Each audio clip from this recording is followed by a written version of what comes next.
What is up, everyone? Is Fluffy here, aka Stallion, the one and only sexy horse, and would you still love me if I was a worm? Please, I need love. LOL, all jokes aside, the game strategy for Dauntless has changed upon the release of the Dauntless Awakening update.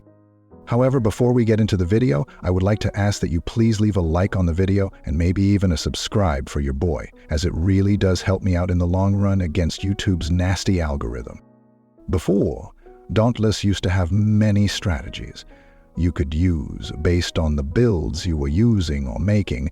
Some builds would sacrifice speed for more damage, others would sacrifice damage for speed in the hopes of gaining more damage per second through that speed.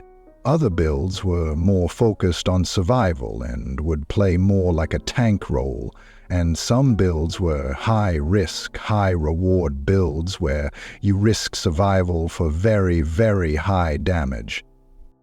However, all of that changed once Dauntless Awakening was released. I'm sure that most of you, like me, noticed the immediate changes to both speed and damage in the game as soon as we picked up our weapons, and even after we leveled them up. So, what exactly changed? Well, everything. Build variety is now a thing of the past, with Slayers now using the same, if not very similar builds as the rest of the community. Was this intended by the developers? Perhaps.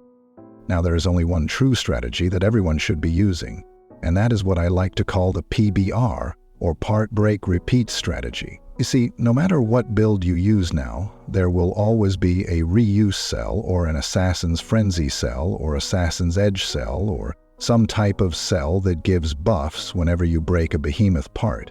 This is not as before, where we try to simply go for core damage and did not really need to rely that much on part breaks.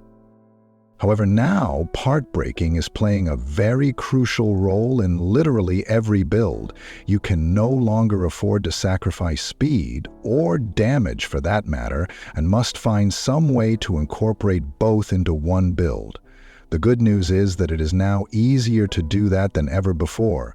The bad news, however, is that everyone is now running the exact same builds, which kinda kills build variety in general. I'm sure you all have seen the trials board already, devs. Took it down to fix it at the moment, but we all saw the ridiculous times people were getting. So, in conclusion, the new strategy for all of Dauntless is this: PBR, Part, Break, Repeat. Break as many parts as you can to get your stacks of speed and damage, and obliterate behemoths in literally any game mode in Dauntless.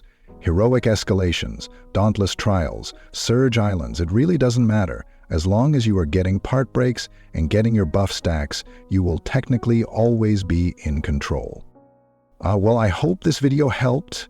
If you did find it helpful, then please don't forget to leave a like, comment, share, subscribe, and hit that notification bell so that you won't miss any of my future videos. Until next time, my friends.